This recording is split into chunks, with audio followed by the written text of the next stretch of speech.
Uma outra forma de se manter saudável é uma boa alimentação. Bom, um evento em todo o estado de São Paulo está convidando a gente a experimentar. Chama Experimenta Comida, Saúde e Cultura. As atividades acontecem em todas as unidades do SESC no estado de São Paulo. E quem vai contar para a gente os detalhes desse evento por Skype é a Mariana Rocco, da Gerência de Saúde e Alimentação do SESC São Paulo. Oi, Mariana! Olá! Conta pra gente, Mariana, o que vai ter o evento? Eu sei que são várias atividades ligadas à alimentação, a alimentos orgânicos, à saúde. Conta um pouco mais sobre esse evento. Bom, boa tarde. O evento, ele fala sobre alimentação saudável, né? Considerando toda a multidisciplinaridade que esse tema traz. Então, durante todo o mês de outubro, a gente vai ter várias atividades no SESC São Paulo, né, em todas as unidades. São mais de 300 atividades, entre oficinas, palestras, bate-papos, vivências, que vão trazer o tema da alimentação, né, vão trazer uma reflexão e diálogo sobre esse tema.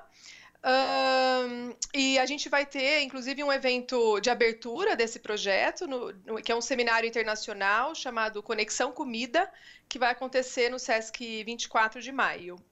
Por que o SESC resolveu fazer essa conexão entre cultura? Eu sei que fala muito sobre essa cultura alimentar, né? Por que essa conexão entre cultura e alimentação e trazer a saúde aliada a tudo isso? Por quê? Qual o objetivo? Bom, eu acho que é importante falar aqui, né, as diretrizes e o conceito que o Guia Alimentar para a População Brasileira, que foi lançado, publicado pelo Ministério da Saúde em 2014, foi muito importante, né, para gerar esse conteúdo do projeto Experimenta Comida, Saúde e Cultura, né? Porque por meio do guia alimentar a gente consegue trazer várias reflexões importantes para a saúde, né, por meio da alimentação. E um dos eixos temáticos do projeto Experimenta é justamente a alimentação enquanto um fator determinante para a saúde, né? E que isso acaba ampliando o olhar da alimentação. Por isso que a gente fala sobre a cultura alimentar, a gente valoriza a cultura alimentar brasileira, o nosso arroz e feijão, né? E toda a biodiversidade que a gente tem no nosso país, de norte a sul. Então, a gente fala também, dentro do projeto, como um eixo temático, das feiras livres, né? Valorizando principalmente as feiras de alimentos orgânicos e agroecológicos, a importância da presença das feiras nas cidades, para aumentar o acesso da população a alimentos frescos, sazonais, locais, e propiciar também o contato do consumidor com o próprio agricultor, com o próprio produtor, né? Então, o projeto ele vem com eixos temáticos para tentar dar conta de todo o tema alimentação. É interessante falar sobre essa questão dos orgânicos, né? Muita gente está passando a conhecer isso agora, os alimentos orgânicos, a importância de você consumir o orgânico. Você acha que precisa ser mais disseminada essa questão dos orgânicos? As pessoas têm informação sobre isso? Ou é justamente essa proposta do evento de passar essa informação para as pessoas passarem a comer melhor? Uhum. A gente acha e traz isso no projeto que é importante entender a origem do alimento, a forma que ele foi produzido, e não olhar apenas a alimentação para o lado nutricional, vamos dizer, né? O nutriente, é claro, é muito importante, né? Mas a gente tem que pensar na alimentação com um olhar um pouco ampliado, né? Entender de onde vem, e isso ajuda na hora das escolhas, quando você vai no supermercado ou na própria feira, enfim, como você vai compor a sua alimentação no dia a dia, né? Então, ter um olhar para além dos nutrientes também a gente entende que é muito importante e a gente acaba gerando, nós como consumidores, a gente acaba gerando demandas, né, a partir das nossas escolhas. Claro. Mariana, o site para a gente saber quais são todas essas atividades, qual que é? Passa para nós. O site é sescsp .org.br/experimenta. Bacana, lá dá para saber toda a agenda então, para curtir as oficinas, as atividades. Sim, sim, são 300 atividades em todas as unidades do SESC no estado de São Paulo. Legal. Obrigada, Mariana. De nada, obrigada, espero vocês lá. Obrigada, até mais, tchau, tchau. Até mais. Pois é, quanto mais alimentos orgânicos, melhor. Os orgânicos, eles podem estar em hortas e a gente está falando em orgânico. Vamos entrar um pouquinho nesse papo das hortas, porque você sabia que existem hortas na cidade de São Paulo? Pois é, e são várias as hortas urbanas. Dá uma olhada, a gente preparou algumas imagens, olha só. Na Praça do Ciclista, essa daí é uma horta que teve início em 2012, em plena Avenida Paulista, ali na praça, para quem conhece, e é com o objetivo de cultivar alimento e unir os ciclistas. Essa daí é uma outra, é a Horta das Corujas, da Praça das Corujas. A proposta foi criar um espaço de convívio social e de educação ambiental. Então, os voluntários, eles dão aulas também. Essa é uma horta que tem no Centro Cultural São Paulo, começou em 2011. Essa pequena produção era destinada aos voluntários que trabalham lá e para quem estiver, de repente, passeando lá no Centro Cultural, quiser beliscar alguma coisinha, também pode pegar lá no Centro Cultural São Paulo. Super interessante, porque é um lugar super pequenininho. E essa daí é a Horta do Beco Cambuci, que fica lá no bairro do Cambuci, tá vendo? É só uma passarelinha que antigamente tinha um monte de lixo. E daí o pessoal tirou o lixo e o pessoal do bairro ali do Cambuci se organizou e começou a plantar. Super legal. Você consegue ver que em qualquer espaço dá para plantar. Você pode colher e você pode se alimentar, essa importância desse processo completo. E sobre isso que a gente conversa agora com a nutricionista Cláudia Ugolini, que está aqui do meu lado. Nesse papo também, a gente vai colocar por Skype o coordenador executivo do Instituto Polis, o Henrique Frota. O Instituto Polis é nosso parceiro aqui no programa. Vou dar um oi para o Henrique. Tudo bom, Henrique? Oi, Thalita, tudo bem? Boa tarde. Tudo certo, seja bem-vindo aqui. Olha só, 3 anos, o Instituto Polis, ele lançou uma cartilha sobre as hortas urbanas. E a versão impressa, ela esgotou rapidinho. As pessoas estão bem interessadas sobre esse assunto, né, Henrique? Isso. Nós ainda temos a nossa versão digital dessa cartilha, que continua circulando bastante. E ela tem sido assim um sucesso em geral em todas as cidades do Brasil. As pessoas demandam muito esse tipo de informação. A gente tem, inclusive, imagens dessa cartilha online, né? E o que ela ensina? Ela ensina um pouquinho, fala um pouquinho sobre o que tem nessa cartilha. A cartilha ela fala do processo de elaboração e como você pode ter uma horta no ambiente urbano. Mesmo em pequenos espaços é possível fazer isso, né? Então ela ensina todo o ciclo, né, de preparação da terra, mobilização das pessoas para fazer. Ela dá várias dicas sobre algumas plantas, vegetais, né? A intenção é que seja uma horta mesmo, que sirva para alimentação. Então ela vai dar várias dicas sobre o ciclo de vida dessas plantas e também ela dá várias dicas sobre como essa plantação não precisa usar veneno, não precisa usar agrotóxico. Sim. Então tem várias receitas, inclusive para controle de pragas com sistemas naturais, com tecnologias naturais. É muito interessante que quando a gente fala em horta urbana, não é só o processo de você plantar e colher, também tem o processo de mobilização social, de você fazer parcerias para que isso aconteça e ocupar espaços que antes, muitas vezes, estavam abandonados. Então, assim, é todo um processo que só gera resultado positivo, né? Exato. Essa publicação ela faz parte da nossa área de segurança alimentar e nutricional, que tem desenvolvido nos últimos anos um trabalho muito interessante em conjuntos habitacionais, por exemplo, conjuntos públicos que estão localizados em zonas muito periféricas, distantes, zonas que nós... E a gente está com um probleminha... Porque não há nenhuma estrutura de abastecimento. E Henrique, espera um pouquinho que a gente está com um probleminha de conexão. Espera um minutinho. Eu vou perguntar, a gente está falando sobre isso, vou jogar para a Cláudia. Oi, Cláudia, tudo bom? Tudo bem. Cláudia, a gente estava falando sobre essa questão do convívio que você tem a partir de uma horta e o plantar dá um gosto diferente para a comida, né? Se você vai lá e planta, você vai lá e colhe, você vai lá e bota no seu prato, é muito diferente do que você ir simplesmente no supermercado e comprar aquilo pronto, né? Sim, o sabor é totalmente diferente. Eu já tive essa oportunidade de plantar, colher E o sabor é realmente, além de todo o envolvimento que a gente tem com aquele alimento, né, que a gente percebe que é um alimento vivo, Sim. é muito saboroso. Não dá para explicar muito, mas é fantástico. A questão do nutricional, quando a gente fala também, a horta que você mesmo está produzindo, você não vai usar agrotóxico, você não vai usar o veneno, que a gente sabe que existe. O Brasil é o maior utilizador de agrotóxico do mundo. Então, a gente sabe que você plantando, você se livra desses venenos, né? Nutricionalmente, o alimento, ele não tem mais nutriente ou menos porque tem o agrotóxico, né? Ainda a gente não tem pesquisa que comprove isso.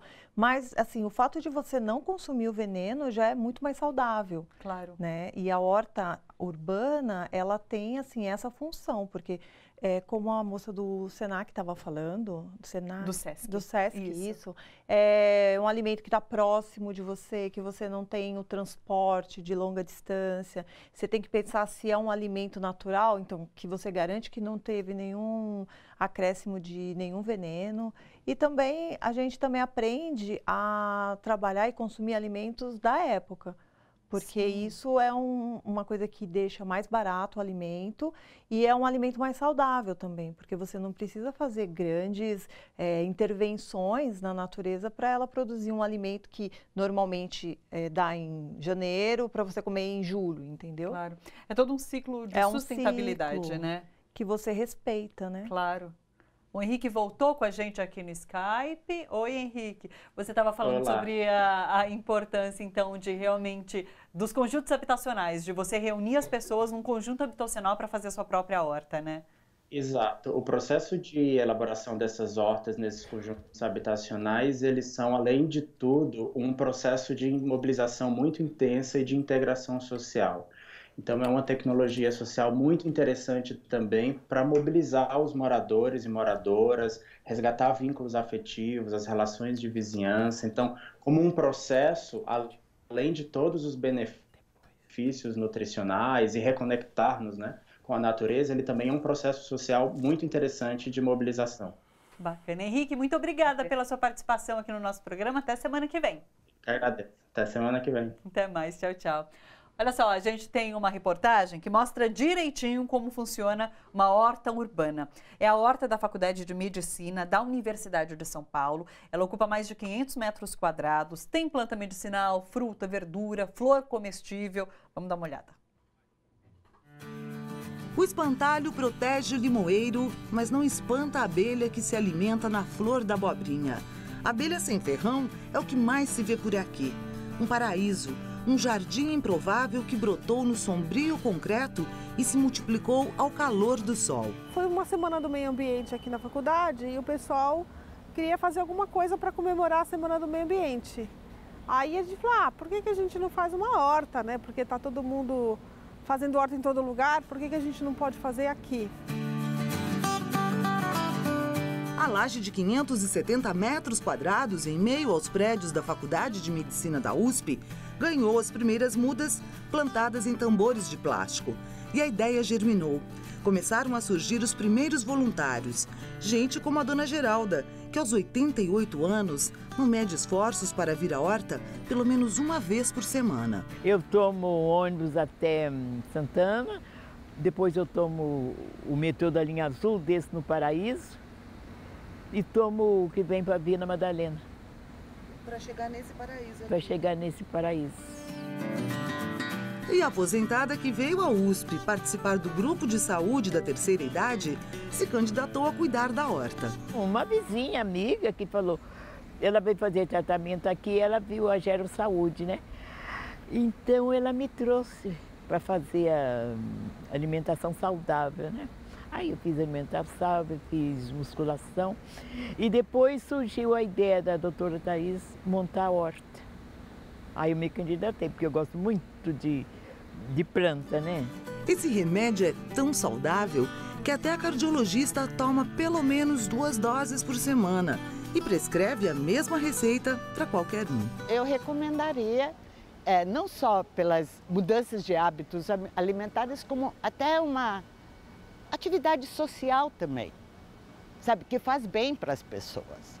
sabe assim, um contato. Então, você é uma voluntária, de repente eu conheço você, né? Aí a gente conversa, troca ideia, vira amiga. E a amizade, os contatos sociais são importantes, até para prevenir depressões e outras coisas mais. Para além do convívio com a natureza, a horta comunitária propõe o reaproveitamento de tudo, das embalagens transformadas em vasos à água da chuva. Temos coleta de água de chuva, 7.500 litros de água de chuva. Aqui gera o ciclo virtuoso dos alimentos. As sobras do restaurante da faculdade não vão mais para o aterro sanitário. Alimentam agora o projeto piloto de compostagem. Aí daqui a pouco a gente vem botar aqui na composteira, né? Isso. Eles que são os causadores de diversos impactos ambientais que os aterros sanitários geram. Por exemplo, o chorume tóxico, toda aquela água é porque os resíduos orgânicos eles têm no mínimo 70% de água na composição deles. Então, se a gente parar para pensar um pouco, a gente está levando água para enterrar. Não faz sentido. E aí, o impacto positivo, a gente fazendo a compostagem, você gera um adubo de alta qualidade agronômica. E esse adubo retorna para a produção de alimentos. Santuário da qualidade de vida, das abelhas e do conhecimento. Hoje, a horta é referência da comunidade acadêmica. Esse aqui era a luta que eu falei para vocês. Então você limpa ela com a mão, ó. A gente tem alunos, né? Tem estagiários que vêm aqui aprender com a gente. A gente tem alunos até de pós-graduação que já fizeram tese em cima da temática de hortas urbanas. A gente faz muita oficina, né? A gente convida muitas pessoas que tratam desse tema para vir aqui. Então é um polo de educação, vamos dizer, ambiental e educação alimentar, né, que a gente acha que isso tem tudo a ver com a saúde, a gente está na faculdade de medicina, né? À margem da academia, quem dá a grande lição da horta comunitária é a dona Geralda, que foi formada mesmo na Escola da Vida, que ela nunca deixou de frequentar. Porque enquanto a gente está lidando com a natureza, a cabeça está ocupada, né?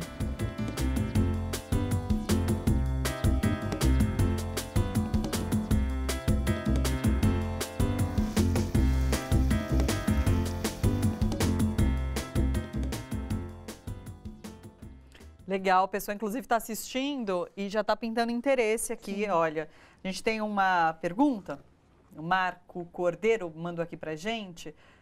A gente falando sobre horta urbana, mas ele quer saber se na casa dele dá para plantar. Daí é diferente, né? Não Sim. é bem uma horta urbana que tem essa questão de todo mundo participando, mas de fazer na sua própria casa. Ele disse que ele tem uma varanda de 10 metros, ele está perguntando para a nutricionista o que ele pode começar plantando.